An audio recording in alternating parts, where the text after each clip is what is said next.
No, I think just before we get started, I want to make sure everyone got the announcements that have the exam dates and times posted.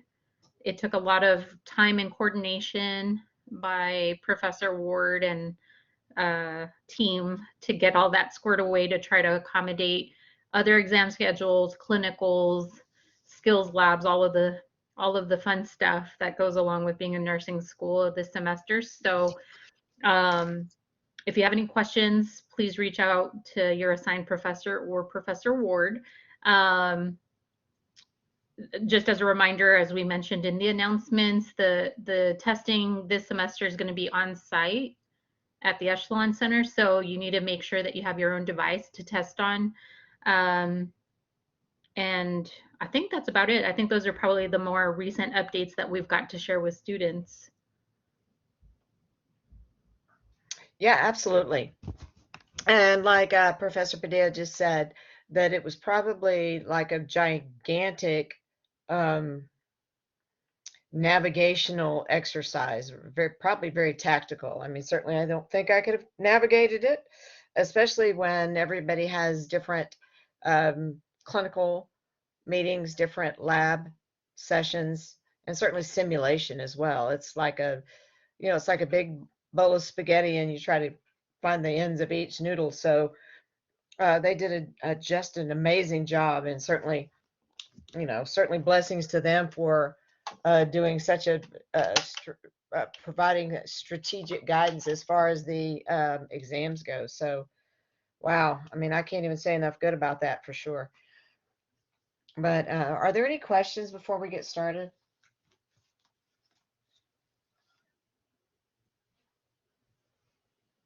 We'll go over a couple of things just about congestive heart failure in general.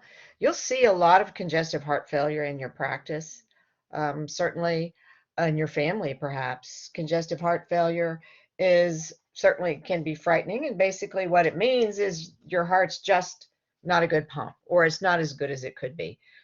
It's a hugely major population problem in the Americans for sure. Um, about a little over 500,000 cases, new cases every year. And it's honestly the leading cause of death and hospitalization for people older than 65, irrespective of what they're saying about COVID. It's really just related to congestive heart failure. Um, 6 million Americans do have it. Certainly, it is a part of aging, but it's not because of aging. Women are more or just as likely to develop heart failure as men. When women tend to develop it later in life, um, and there's tends to be more of an issue with high blood pressure for sure.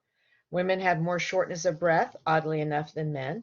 Um, the two types of heart failure that you'll be most familiar with, just in the general population of your um, clinicals, you'll have heart failure with reduced left ventricular function.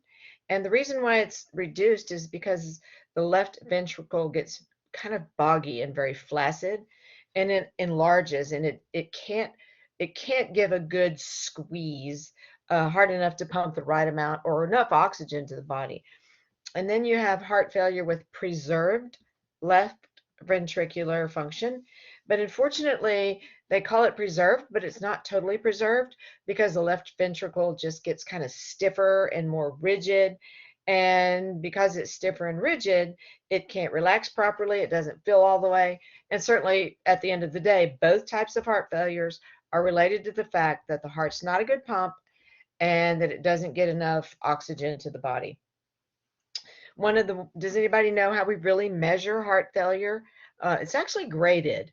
So what is one of the big factors in determining if somebody has heart failure? Does anybody know?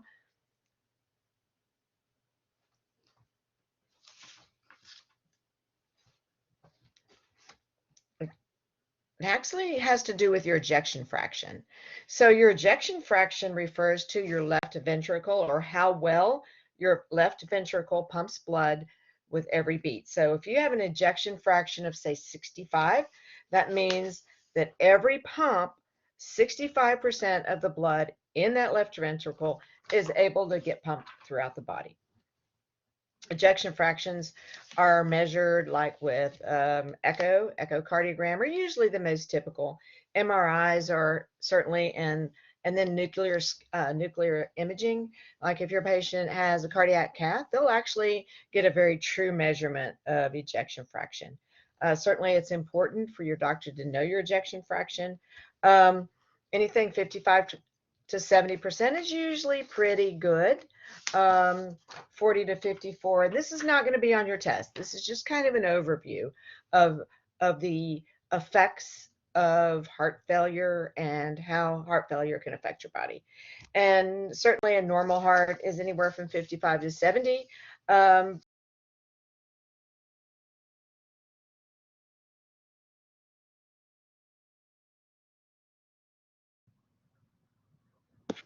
Uh-oh, I think we lost Dr. K.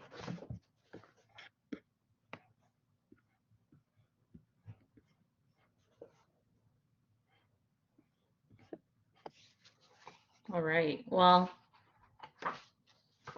we'll wait a couple of seconds to see if she's able to rejoin. Any questions with what she's covered so far?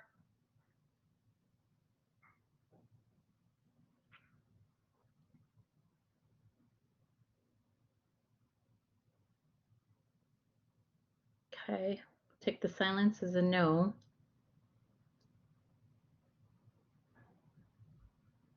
Let's see, it looks like the recording is still going, so that's good. All right, well, when she joins us, we'll just let her pick up from where she left off. In the meantime, I can jump over to the study guide. Digoxin's the first medication that's listed. Digoxin, much like all the other medications, is used to treat heart failure. It's used to treat certain types of irregular heartbeat, like chronic atrial fibrillation. Treating heart failure may help maintain patients' ability to walk, exercise, and improve the strength of their heart. Oh, she's back. Great. Oh, you're muted.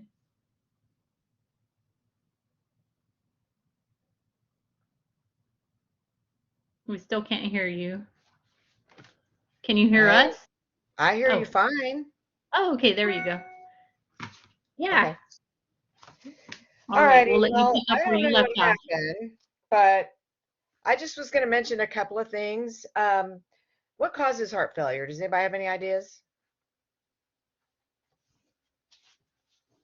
What's one big one that you'll see in the hospital? Somebody's going to go to the hospital with an acute something.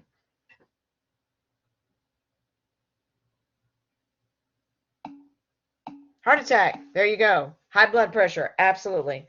Cardiomyopathy. That just means it's large from having a lot of problems, including alcoholism, drug abuse. There's a lot of viruses, diabetes. Absolutely. There are a lot of viruses that affect your heart. Teeth.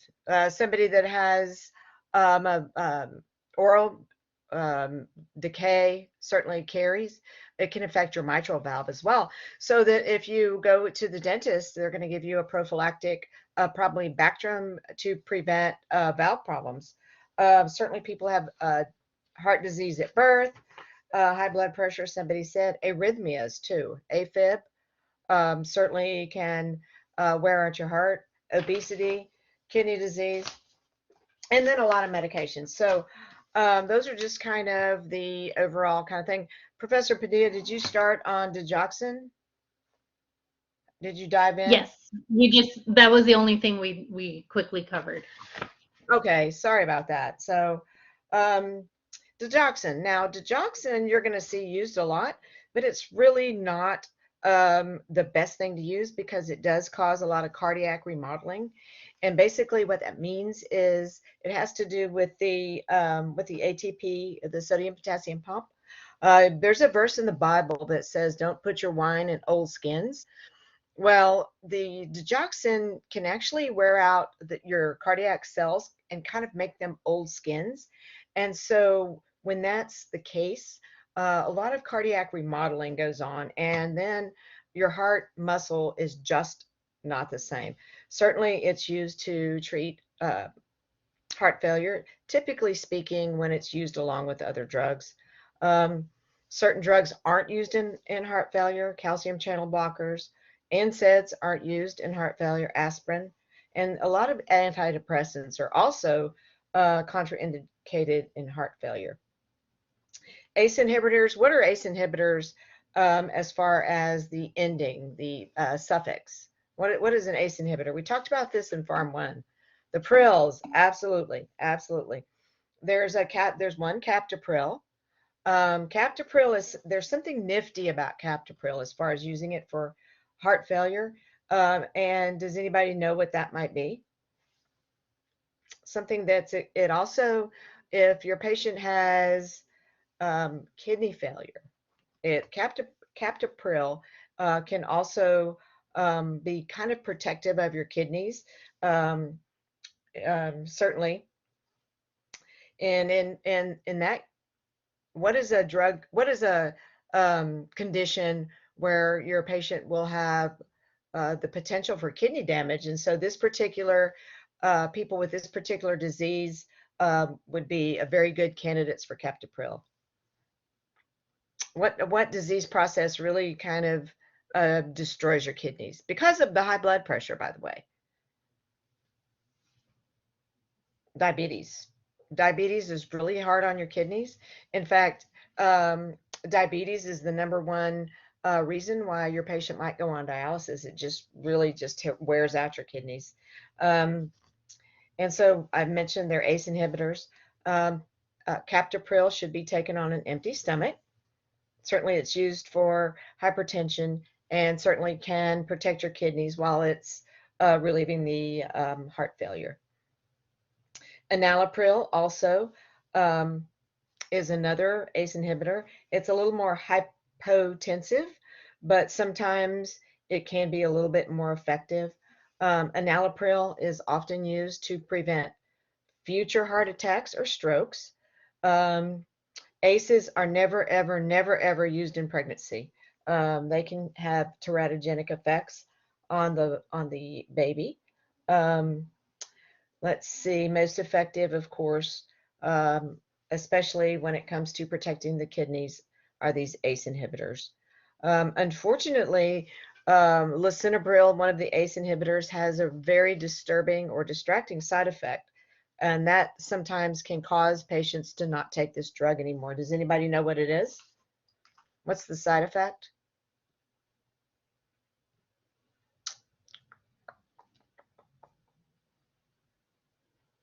It's a cough.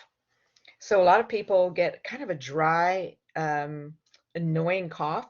And if your patient gets a dry, annoying cough after lisinopril is started, the provider may and probably will take them off of it, because lisinopril or ACE inhibitors can also lead to angioedema.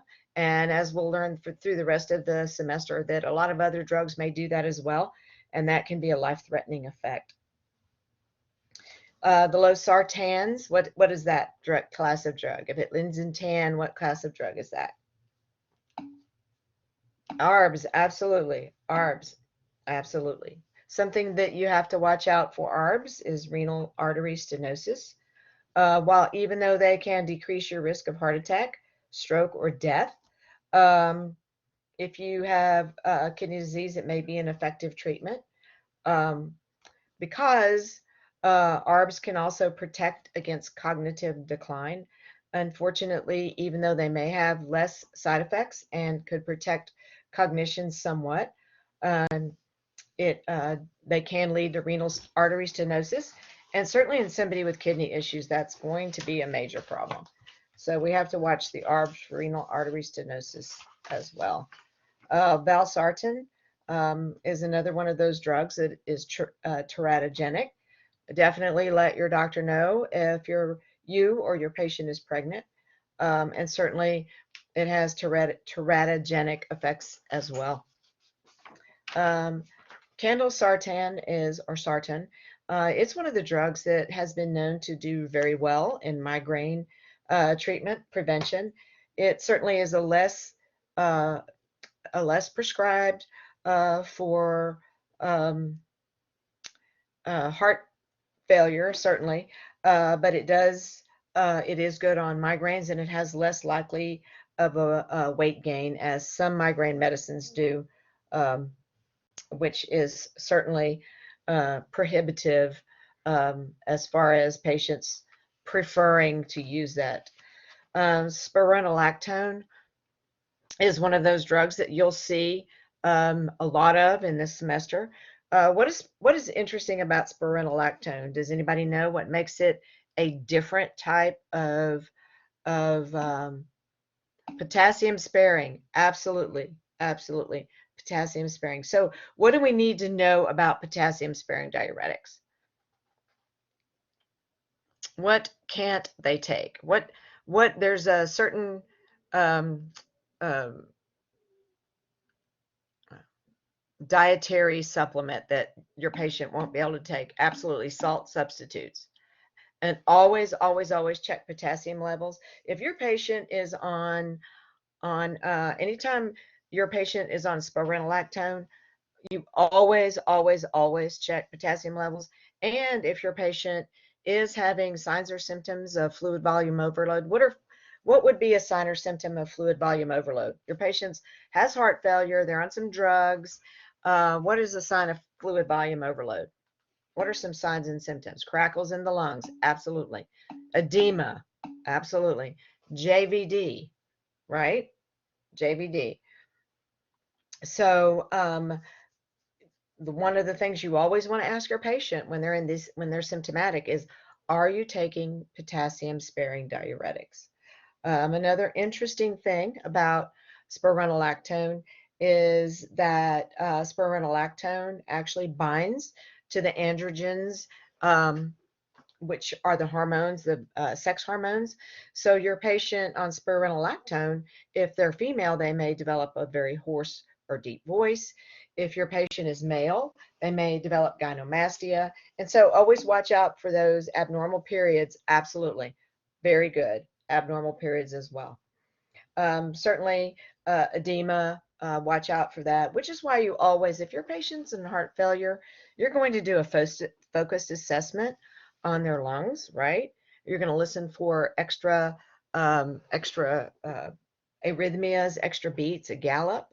I don't know if you've had the opportunity. There's some really good websites to go on YouTube to listen to extra um, beats, arrhythmias, as far as there's the gallop, and then one of them says Kentucky, Kentucky, Kentucky, and all of the different advantageous heart sounds, and they're really fascinating if you begin to develop a really discerning ear for those sorts of things.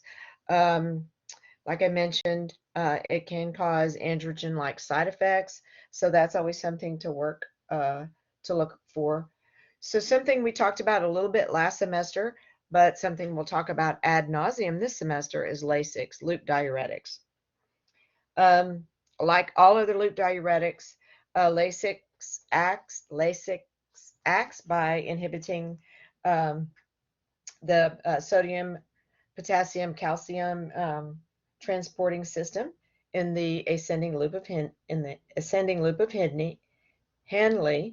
It binds to the chloride transport channels, and what it does is it causes a loss of sodium, chloride, and potassium in the urine. Okay, so what's one side effect of, if you can imagine losing these electrolytes, what is one side effect, very profound side effect of your patients? Dehydration, absolutely, Sabina. What is another side effect if you're dehydrated? Dizziness, absolutely, Brianne. What's one more? You're dizzy, confusion, absolutely, absolutely. Hypotension, confusion, just kind of a generalized weakness. Because what this is doing is it's just washing out all of these electrolytes, and your muscles just kind of become kind of not responsive in sort of a flaccid sort of way. How it works, it increases the excretion of sodium and water in the kidneys. So remember, wherever salt goes, there goes water, and it prevents their reabsorption in the uh, proximal distal loops of Henle. Um, so dopamine is what? What is dopamine? Dopamine's a neurotransmitter. Okay, it's a precursor to norepinephrine and adrenaline, and we'll talk about dopamine as far as its effects on the heart too, as well. Um, let's see. Dopamine plays a role in what? What is dopamine? What hormone is dopamine? It's called the feel good hormone. It's called the feel good hormone. Okay. Um, and dopamine definitely, as you get into your other med surg courses and certainly critical care, you'll find out at exactly what dopamine does to the circulating volume. It actually vasoconstricts, and it raises your um, pressure, so that if you're in hypovolemic shock and there's not enough blood to supply to all your vital organs, dopamine will actually give your vessels the squeeze and kind of channel the blood or the fluid volume to your core. Um, Beta blockers. You'll see a lot of beta blockers used in your career. Beta blockers. What are the beta blocker signature suffixes? OLOLs, absolutely. OLOLs. And so what's there's a metoprolol um, tartrate and metoprolol succinate. One is an immediate release, and the other is extended release. So, basically, metoprolol, most of the drugs that we'll talk about this semester actually have to bind to something. They're bound to carriers, like even iron. There's iron gluconate, there's iron sulfate, and so what happens is you have to have that carrier binding um, element that binds to the element to bring it in the system. So metoprolol is the same thing. Succinate is the form that's available for immediate release, but that means you have to take it a couple of times a day. And then, of course, the succinate is extended release, so you only have to take that once a day. So when can you think of a time where it's better to take it more than once a day? What would be a good teaching tip for your patient at absolutely well at night, because it does what it does. It drops your blood pressure. Orthostasis is one of the leading side effects of these beta blockers. If your patient's on a beta blocker and they just started their therapy, you're going to check their blood pressure. And if it's low or they get up and they're symptomatic, there's a good chance the prescriber is going to reassign that to another antihypertensives, because metoprolol beta blockers are known for orthostasis. Um, Also, you must, check the blood pressure. If it's low, don't give it. Hold it. Hold a beta blocker, especially in the elderly, because even standing from a sitting position can trigger a 20 to 30 um, millimeter of mercury deficit in the circulating volume. It's a beta blocker that affects the heart and the circulation. It's also used to treat angina. It has been known to lower the death rate or the risk for hospitalization. Once again, if your patient's on metoprolol, you check the blood pressure and hold the blood pressure. The reason why metoprolol tartrate is actually a better treatment for acute heart attack, and succinate is a better treatment for chronic heart failure. The difference being, of course, the timing of the dose. If you have kind of a steady state, if I take one drug during the day, it's a bigger load, it's extended release, but sometimes it doesn't maintain that steady state throughout the day, which is why tartrate, it's taken a couple of times a day. Maybe the orthostasis won't be as profound. Hopefully that's the case. Hopefully that's the case anyway. Carvedilol, it's a beta blocker, certainly.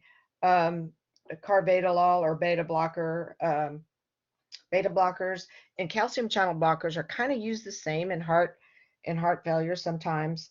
Um, let's see. I mentioned check the blood pressure. Beta blockers um, are used in arrhythmias too because it um, blocks the impulse from going down the bundle of His, and certainly it can prevent uh, aberrant or kind of one-off arrhythmias or kind of ectopic beats. So in your heart, you have, of course, the atrium. The atria sends a signal, the ventricles respond. And so if you have an ectopic beat, that means something in the atria either misfired and the signal was blocked down to the ventricle. So it may trigger the ventricle to kind of try to pick up the beat on its own. So that's when you have something called premature ventricular contractions. And sometimes these beta blockers initially can be used to kind of prevent some of these abnormal, kind of one offs, kind of premature responses to these odd beats that kind of evolve in the top part of the heart, if that makes sense. And that's kind of a very cursory example. And certainly we'll get a little deeper into the weeds as we get into some of the other drugs that affect the ventricle of the heart, as the ventricles of the heart as well. Most patients with uncomplicated hypertension. So you have two types of hypertension, of course. You have primary, which means that it's hypertension. It doesn't come from anywhere else. It can come from the fact that, um, you have some sort of a genetic predisposition. Secondary hypertension comes from other things like diabetes, like renal disease, like um, some um, some forms of migraine or thyroid. If you have hyperthyroidism, it can certainly cause elevated blood pressure. And we'll go through the thyroid drugs later on in the semester too. So those are examples of secondary hypertension. So, but uncomplicated hypertension, essential hypertension, is usually treated with a diuretic, and it's usually like a thiazide diuretic. And we did go over this a little bit in pharmacology 1. And then certainly anything after that could be add on. Um, Beta blockers and ACE inhibitors are certainly both more effective when used with the diuretic. Isosorbide dinitrate is used for angina, certain heart conditions as well, coronary artery disease. It is certainly in the nitrate class. We talked about nitroglycerin last semester a lot. One thing, what do you have? What side effect do you expect when when the nitroglycerin is working? Headache, absolutely. Hypotension, um, and let's see what else. Certainly, if you put it under your tongue, flushing, absolutely, Sabina, flushing. Um, So we talked about every 5 minutes times three. We also talked about using it prophylactically if your patient has trouble doing activities of daily living. They can get the pill form, a nitrostat pill form, so that they can take it in the morning right before they get up and move around.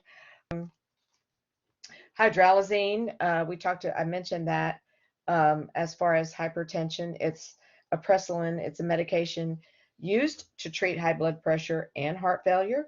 It's been found to be useful in heart failure together with something like isosorbide dinitrate, mainly because they kind of work synergistically to not only bring down the blood pressure, but also control the angina as well. Um, it can be given by mouth or by injection.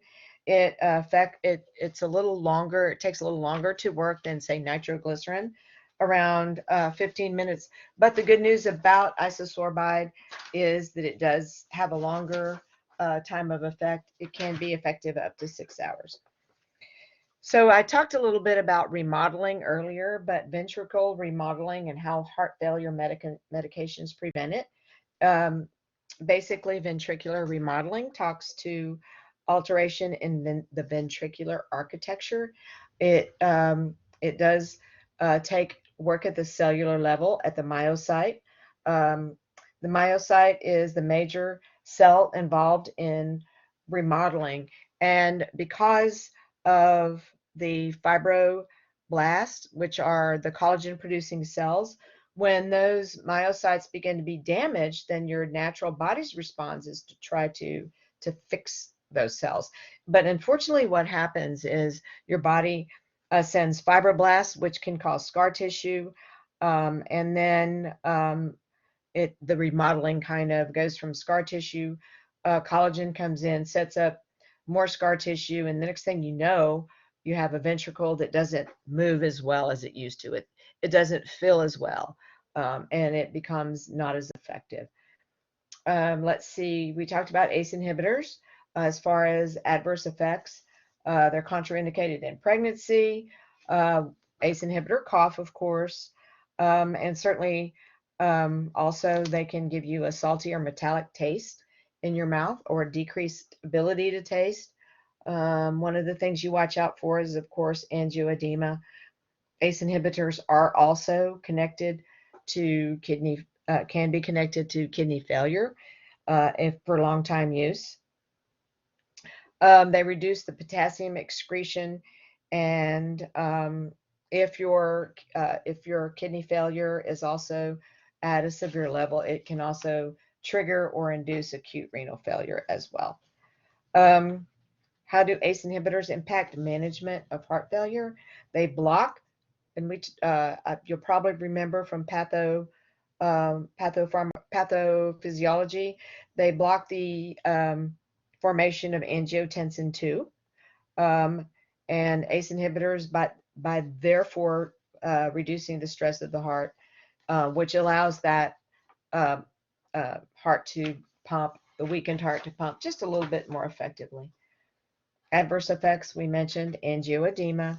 Women and smokers, of course. You should never smoke with heart failure. Obviously, you should never smoke at all. Um, Angioedema can be life threatening, and we'll talk about angioedema throughout this semester for sure. Adverse effects, dry cough, increased potassium levels, fatigue, although Lasix will cause fatigue as well. Um, uh, ACE inhibitors can impact medication adherence through, of course, the dry cough. What labs should be monitored with ACE inhibitors? Of course, potassium, kidney function. Um, Keep a log of your heart rate. If your patient starts on an ACE inhibitor and you're discharging them from the hospital, uh, make sure they keep a blood pressure log and keep up their heart rate as well. ACE inhibitors should not be used with NSAIDs. Certainly, um, salt substitutes have potassium. NSAIDs, of course, cause your body to retain sodium in water, so that's definitely contraindicated for hypertension as well. The effects of ARBs, what is the effect of angiotensin blockers in the blood vessels? They can, like I mentioned earlier, they can inflict acute renal damage. Renal artery stenosis is a big deal. Um, Anytime that you're taking um, uh, digoxin. I mentioned this earlier, but if you're taking digoxin in combination with other drugs, remember digoxin can cause AV block, and even things like verapamil or any other ARB can also cause AV blocks. And so you always, anytime your patient goes into the hospital and they're on digoxin, even another medication combination, always put them on an EKG, on a EKG monitoring, um, continuous, because that's how you can detect small um, changes in rate and rhythm for sure. Angio-ARBs, of course, can cause or trigger acute renal damage. Let's see. Let's see. Aldosterone, we talked about this a little bit earlier, or probably had it in pathopharmacology. Aldosterone affects the body's ability to regulate blood pressure. So it's an aldosterone um, control issues. It sends the signal to your kidneys and the colon to increase the amount of sodium that the body sends to the bloodstream. Um, the restoration of sodium levels certainly is also triggered by the release of renin. Remember the renin aldosterone angiotensin system as well. Effects of ARBs on potassium, of course, increases serum potassium. ARBs are primarily used to manage high blood pressure. They work as well as ACEs, but they may be the better choice if you have side effects like cough. So you have cough, maybe, or a little facial swelling. One of the one of the better go-to drugs would be an ARB. We talked about ARBs or the TANs, valsartan. Um, what is the effect of loop diuretics on the fluid balance in heart failure? Of course, loop diuretics remain the mainstay of heart failure. Your heart patient. How can you check um, to see what's one good nursing assessment that you can do on your heart failure patient um, on a day-to-day basis? What's one of the things how we monitor fluid volume on heart patients? Daily weights, absolutely, very good, very good. So when we talked about fluid volume overload, if your patient's gaining 3 pounds or losing 3 pounds from day to day, then there's could be some electrolyte imbalances, certainly if you lose 3 pounds of fluid in a day. And then, of course, fluid volume overload if you gain 3 pounds of fluid in a day. So that's something that we watch out for. Adverse effects of Lasix, any hypos, hyponatremia, hypokalemia, hypochloremia. Remember, it sifts out the chlorides, the potassium, and the sodium. So, and certainly dehydration. Lasix can also cause photosensitivity as well. We talked about Lasix giving your patient that washed out feeling, that generalized weakness. Um, and certainly it affects electrolyte imbalance profoundly. When your patient's on a loop diuretic, one thing about a loop diuretic and a lot of our drugs that we'll talk about this semester too will cause your cholesterols to elevate. So remember, the cholesterol are the solid kind of components. And so if you have high cholesterol, then and you wash out some of um, the circulating serum volume, if I can use that term, then what's that's going to do is going to give you an elevated triglyceride or cholesterol level. So anytime your patient's on a loop diuretic, you also must check their triglycerides or their cholesterol and certainly their electrolytes.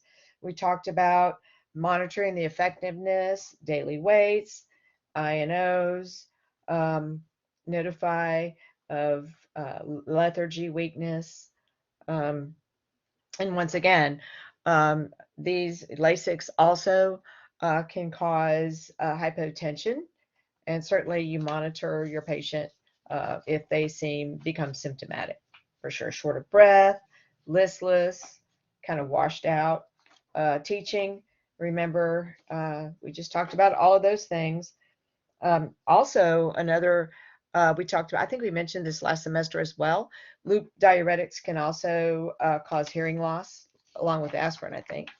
We talked about that last semester too. I know I'm going like 100 miles an hour. Does anybody have any questions? Certainly I can slow down, I guess. I'm just a little bit emphatic about this topic. Anybody have any questions? Certainly your first go-to will be Lasix. It's really good. Lasix is really good at pulling a lot of volume off in a very short amount of time.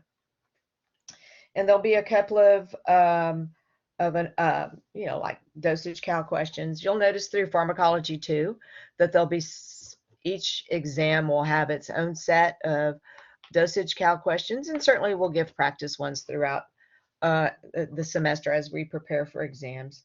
The risk of Pushing, what are the risks of pushing furosemide too fast?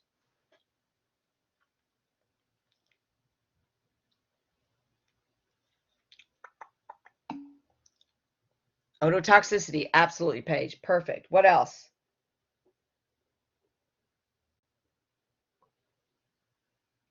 Blood pressure tanks.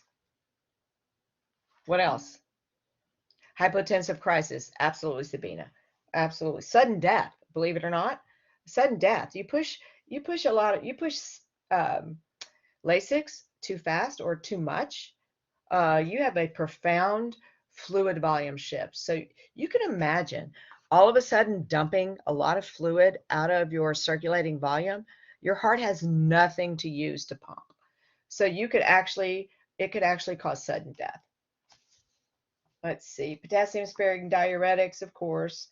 Um, they reduce the incidence of serious ventricular arrhythmias.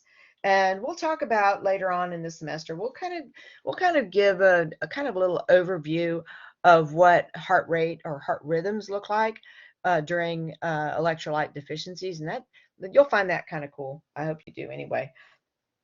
Particularly, it reduces the risk of ventricular arrhythmias, particularly in your patients who are on digoxin. Um, so that's something we'll watch. If your patient's on a potassium sparing diuretic and digoxin, you're going to watch their risk for arrhythmias for sure, which means they'll be on continuous EKG as well. Um, I mentioned this earlier about potassium sparing diuretics. They bind to the receptors in the steroid hormones. And certainly you don't give if they have a high potassium. Obviously, never do that.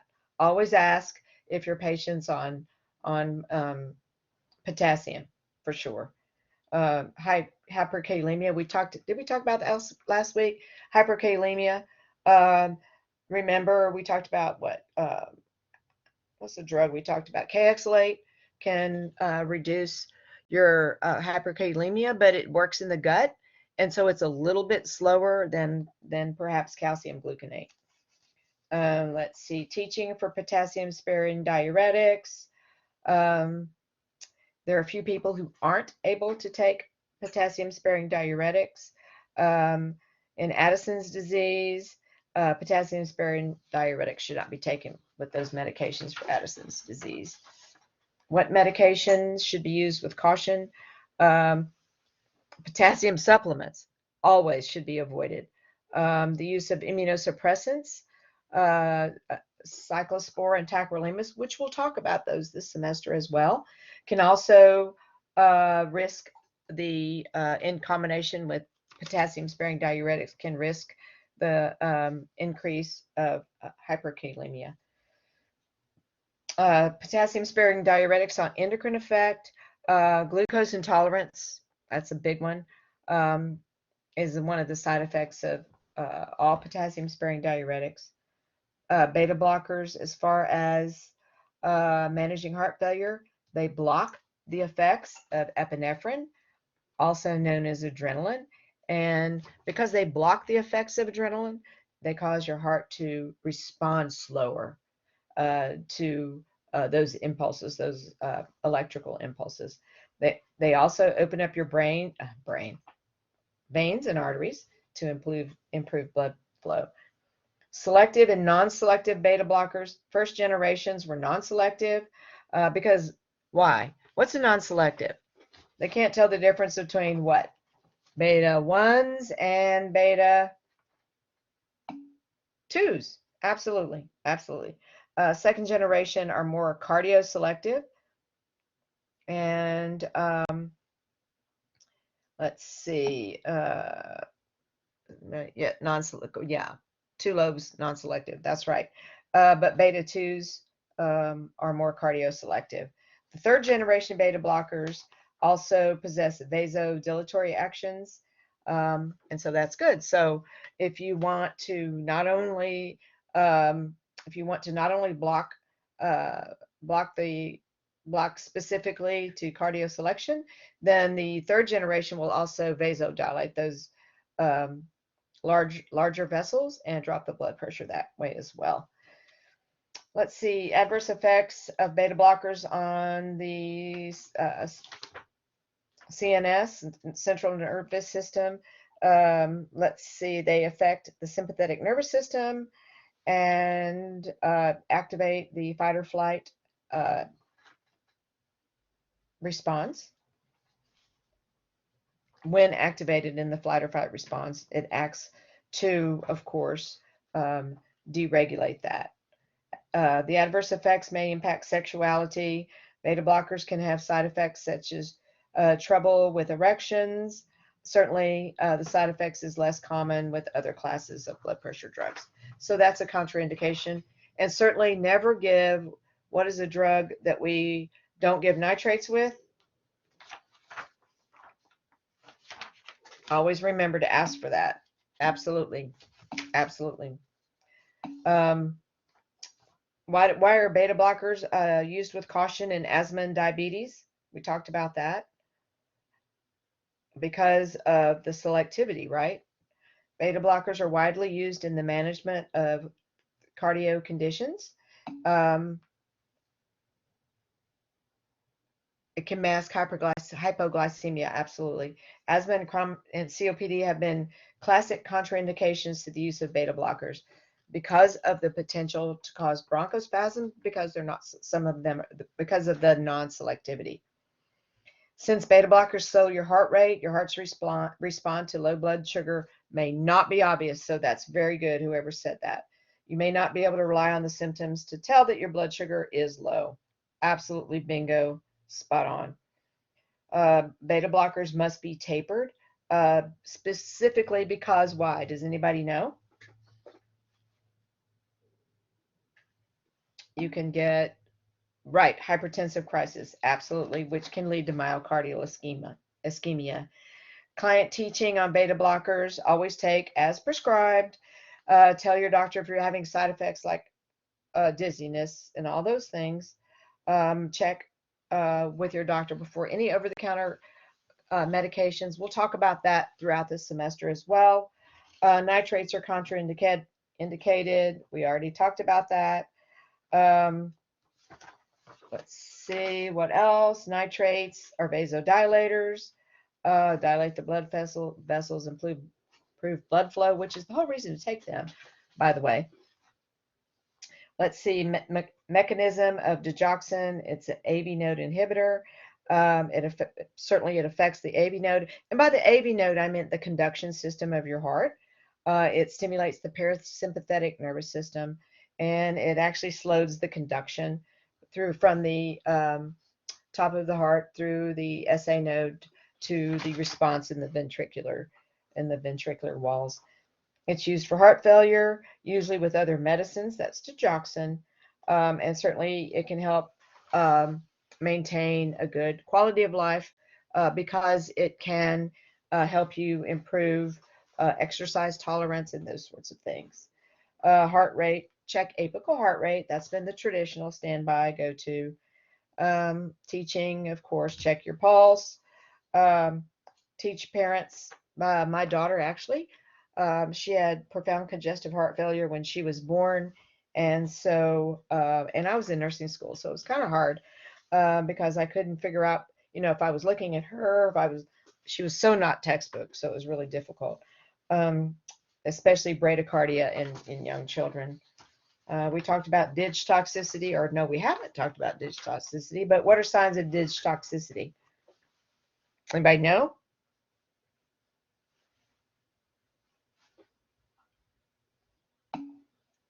Fatigue, absolutely. Loss of appetite. Vision changes as well. Halos, remember, did we talk about halos around lights? Sometimes spots. Patients with atrial fib are given digoxin to control their symptoms. Certainly, it triggers the parasympathetic nervous system, like we just talked about. Digoxin has certainly a bunch of side effects. Arrhythmias, loss of appetite, upset stomach is one big one. Bradycardia, ventricular extrasystoles, which we talked about kind of earlier, and I kind of gave a kind of a rough, very rough description. the ventricular asystole, which means where extrasystole, extrasystole, which means you have kind of a odd atrial impulse that is trying to get down to from the AV node down to the bundle of His, which is in the middle of the septum of your heart. And sometimes because the impulse isn't as strong, it may not trigger the ventricles, but then the ventricles are in their infinite ability to try to protect the body will sometimes trigger their own just compensatory ventricular contraction. So you'll have kind of an extra systole in the ventricles. So it'll say, hey, we need to work out what's going on because we don't have a regular heartbeat right now, particularly if it's AFib. How does hypokalemia increase DIDGE toxicity? People with heart failure who take DIDGE are most commonly given diuretics, and this drug removes obviously excess fluid and causes potassium loss, which can increase the risk of DIDGE toxicity. Let's see, I think that is about all I have, and I have talked a lot. Does anybody have any questions? Oh, the one that we have here in the example. Let me see. Let's see. Let me see. I can work it out right quick. You wanna work it out for us? All right, let me find it. Hang on. I saw it here.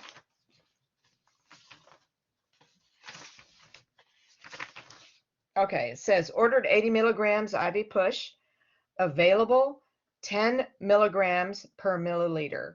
How many mils will the nurse administer? Is that the one you're talking about? So it's 80 milligrams, right? So you have 80 milligrams. So what you have available, ordered is 80 milligrams. You want to give, say I have heart failure, you want to give me 80 milligrams of Lasix, which is a big hefty load of Lasix, by the way. So if it comes 10 milligrams in every 10 milliliters, 8. Absolutely, Sabina. Perfect. Absolutely. Way to go.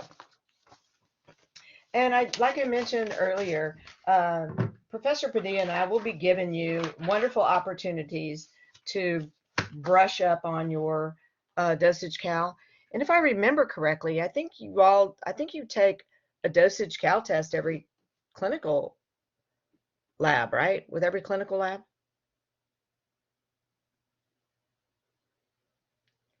No? Maybe?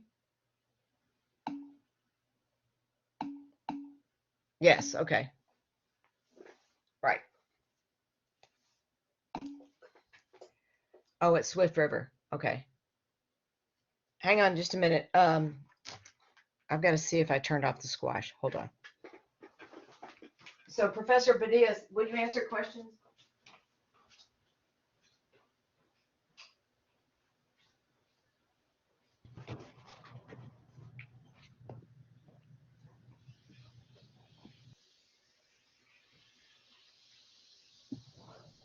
And I think we have some practice questions.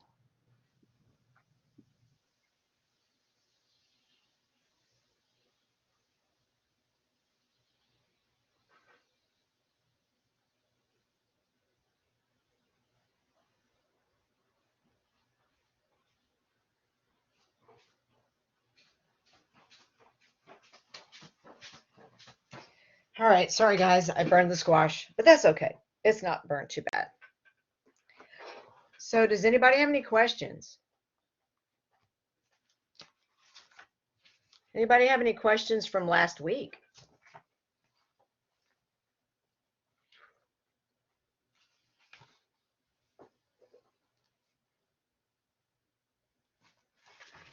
No questions? Wait, sorry, I'm still kind of confused about that study guide question. So it says how many milliliters administered at what rate? So did you say what rate it's supposed to be administered at? Let me find it again. Oh, at what rate? So if you're going to push something, you're going to push it really slow. So if your patient, that's kind of an odd question, quite honestly.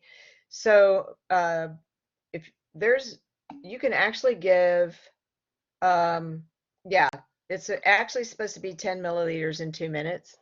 But if you're going to give, sometimes if you're going to give that much Lasix, you can even put it in a piggyback and you can run it in on a pump. Because if you're giving 80 milliliters, you're going to have to give it in how many minutes? If it's 10 milliliters in 2 minutes, how many minutes are you going to give it over?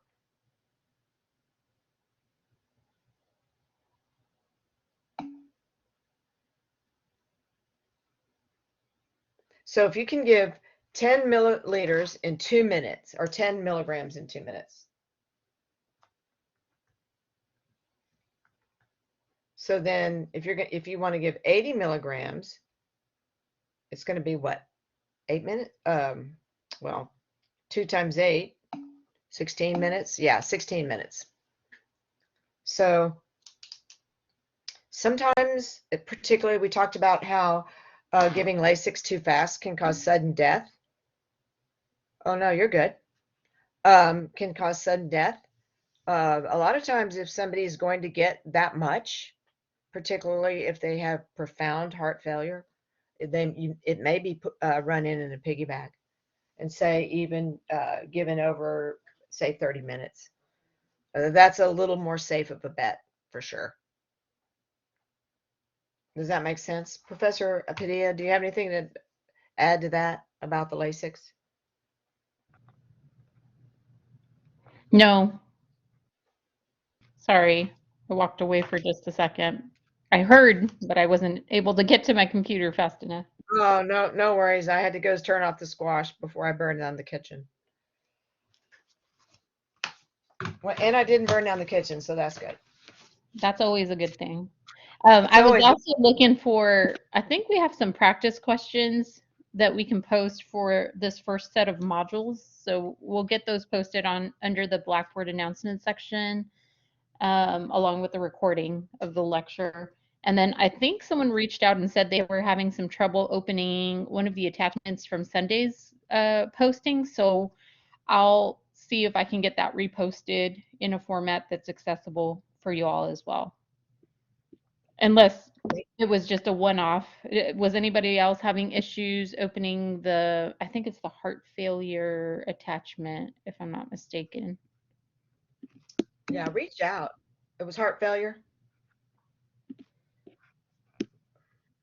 Okay, I think it was. I think it was. Oh, most of your attachments didn't work. Okay, well, we can certainly check them out.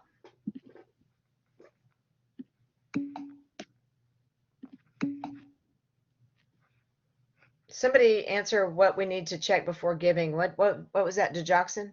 Was that Sabina? What do you check before giving digoxin? Absolutely, heart rate. There you go. Heart rate. You're welcome. All righty. What a great class, you guys.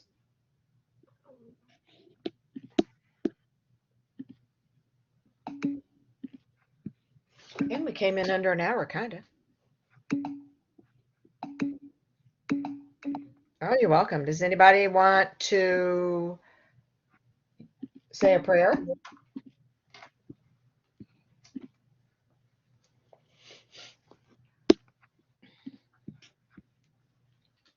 Professor Padilla, you usually have some good ones.